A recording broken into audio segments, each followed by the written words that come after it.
بسم اللہ الرحمن الرحیم۔ سلطان صلاح الدین ایوبی کا باپ گورنر نجم الدین ایوب کافی عمر ہونے تک شادی سے انکار کرتا رہا۔ ایک دن اس کے بھائی اسد الدین نے اس سے کہا، بھائی تم شادی کیوں نہیں کرتے؟ نجم الدین نے جواب دیا، میں کسی کو اپنے قابل نہیں سمجھتا۔ اسد الدین نے کہا، میں آپ کے لیے رشتہ مانگوں؟ نجم الدین نے کہا، کس کا؟ اسد الدین، ملک شاہ بنت سلطان بن مالک شاہ سلجوقی کی بیٹی کا، یا وزیر الملک کی بیٹی کا؟ نجم الدین، وہ میرے لائق نہیں۔ اسد الدین حیرانگی سے، پھر کون تیرے لائق ہوگی؟ نجم الدین نے جواب دیا، مجھے ایسی نیک بیوی چاہیے جو میرا ہاتھ پکڑ کر مجھے جنت میں لے جائے، اور اسی سے میرا ایک ایسا بیٹا پیدا ہو جس کی وہ بہترین تربیت کرے، جو شاہ سوار ہو اور مسلمانوں کا قبلہ اول واپس لے۔ اسد الدین کو نجم الدین کی بات پسند نہ آئی اور انہوں نے کہا، ایسی تجھے کہاں ملے گی؟ نجم الدین نے کہا، نیت میں خلوص ہو تو اللہ نصیب کرے گا۔ ایک دن نجم الدین مسجد میں تقریت کے ایک شیخ کے پاس بیٹھے ہوئے تھے۔ ایک لڑکی آئی اور پردے کے پیچھے سے ہی شیخ کو آواز دی۔ شیخ نے لڑکی سے بات کرنے کے لیے نجم الدین سے معذرت کی۔ نجم الدین سنتا رہا، شیخ لڑکی سے کیا کہہ رہا ہے۔ شیخ نے اس لڑکی سے کہا، تم نے اس لڑکے کا رشتہ کیوں مسترد کر دیا جس کو میں بھیجا تھا؟ لڑکی، اے ہمارے شیخ اور مفتی، وہ لڑکا واقعی خوبصورت اور رتبے والا تھا، مگر میرے لائق نہیں تھا۔ شیخ، تم کیا چاہتی ہو؟ لڑکی، شیخ، مجھے ایک ایسا لڑکا چاہیے جو میرا ہاتھ پکڑ کر مجھے جنت میں لے جائے، اور اس سے مجھے اللہ ایک ایسا بیٹا دے جو شاہ سوار ہو اور مسلمانوں کی قبلہ اول واپس لے۔ نجم الدین حیران رہ گیا، کیونکہ جو وہ سوچتا تھا وہی یہ لڑکی بھی سوچتی تھی۔ نجم الدین، جس نے حکمرانوں اور وزیروں کی بیٹیوں کے رشتے ٹکرائے تھے، شیخ سے کہا، اس لڑکی سے میرا شادی کروا دے۔ شیخ، یہ محلے کی سب سے فقیر گھرانے کی لڑکی ہے۔ نجم الدین، میں یہی چاہتا ہوں۔ نجم الدین اس فقیر متقی لڑکی سے شادی کر لی، اور اس سے وہ شاہ سوار پیدا ہوا جسے دنیا صلاح الدین ایوبی کے نام سے جانتی ہے، جنہوں نے مسلمانوں کے قبلہ اول بیت المقدس کو آزاد کروایا۔ صلاح الدین ایوبی نے نہ صرف تاریخ اسلام بلکہ تاریخ عالم کے نامور حکمرانوں میں سے ایک ہے۔ بے مثال شجاعت اور جرأت و استقلال ہی نہیں، فتح بیت المقدس کے موقع پر سلطان کے بالخصوص عیسائیوں اور دشمن کے ساتھ حسن سلوک، درگزر اور رواداری نے بھی دنیا میں اسلام کی خوبصورت تصویر پیش کی۔ صلاح الدین ایوبی 1138 عیسوی میں تکریت میں پیدا ہوئے، جو آج عراق کا حصہ ہے۔ سلطان کا بچپن اور جوانی کا ابتدائی دور دمشق اور بالبک میں گزرا، جہاں ان کا باپ پہلے عماد الدین اور پھر نور الدین زنگی کے ماتحت ان علاقوں کا گورنر رہ چکا تھا۔ سلطان نے بالبک کے دینی مدارس اور دمشق کے جامع مسجد میں تعلیم حاصل کی۔ یہ وہ زمانہ تھا جب مسلمانوں کی صلیبیوں سے جنگیں زوروں پر تھی، اور نور الدین زنگی نے میدان میں کئی کامیابیاں سمیٹی تھی۔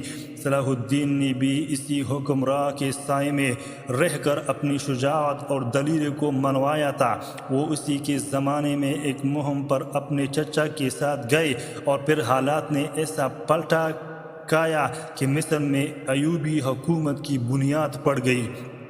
ادھر نور الدین زنگی کی آنکھ بند ہوئی تو کوئی تخت نہ سنبھال سکا، اور آخر کار سلطان صلاح الدین نے عنان حکومت سنبھال لی۔ حکمرانی اور انتظام و انصرام کے دوران اپنوں کی کمزوریوں کے ساتھ عیسائیوں کی سازشوں سے نمٹنے والے صلاح الدین ایوبی کو صلیبیوں کے اتحاد نے جنگ کے میدان میں اترنے پر مجبور کیا، تو وہ پیچھے نہ ہٹے۔ بیت المقدس کی فتح ان کی سب سے بڑی خواہش خوش تھی۔ عیسائیوں کی شرنگیزیاں اور مسلمانوں کے قافلوں کی لوٹ مار اور مظالم نے ان کے جذبہ جہاد کو ہوا دی، اور ایک طرف سارا یورپ اور مغرب کے عیسائی ممالک کے اتحاد کے باوجود مسلمانوں نے صلاح الدین ایوبی کی قیادت میں بیت المقدس کو فتح کر لیا۔ بیت المقدس پر سلطان کی عملداری نے پورے یورپ کی مذہبی جذبات کو اس قدر بڑھا دیا کہ یورپ کے 3 بادشاہوں، انگلستان کے بادشاہ رچرڈ شیردل، فرانس کے اگسٹن اور جرمنی کے فریڈرک باربروس نے متحد ہو کر انتقام لینے کی غرض سے جنگ کا اعلان کیا، لیکن ناکامی ان کا مقدر بنی۔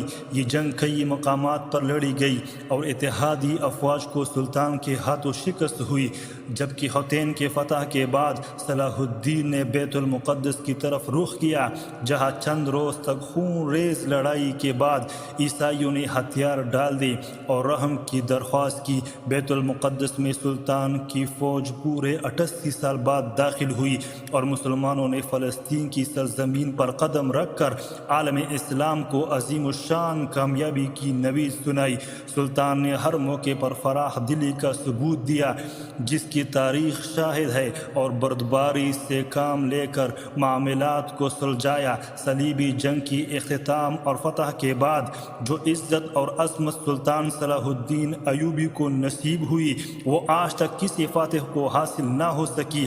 مورخ جانتن فلپس نے سلطان صلاح الدین کی زندگی پر اپنی کتاب the life and legend of sultan Saladin صلاح الدین میں لکھا ہے کہ یروشلم کے مسیحی شہریوں کو کچھ ایسا دیکھنے کو نہیں ملا جس کی وہ توقع کر رہے تھے۔ مسلمانوں کے محاصرے کے دوران یروشلم کی عورتوں نے اپنے بال کٹوا دیے تھے کہ وہ فاتح فوج کے سپاہیوں کی نظروں میں نہ آئے، لیکن فلپس لکھتے ہیں کہ فتح اور یروشلم پر قبضے مکمل کرنے کا مرحلہ طے کرنے کے بعد سلطان صلاح الدین نے خاص طور پر عورتوں کا معاملے میں رحم دلی کا مظاہرہ کیا، جس کے لیے وہ مشہور تھے۔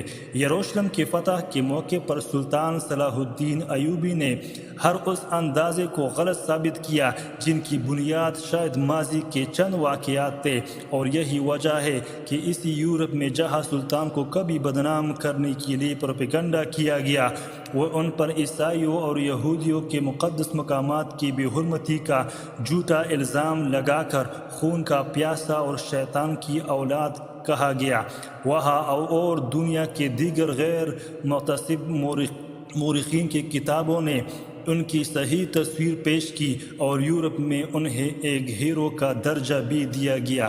مسلسل یورشوں کا سامنا اور جنگوں سے سلطان کی صحت خراب ہو گئی تھی، اور 4 مارچ 1193 عیسوی کو سلطان صلاح الدین ایوبی وفات پا گئے۔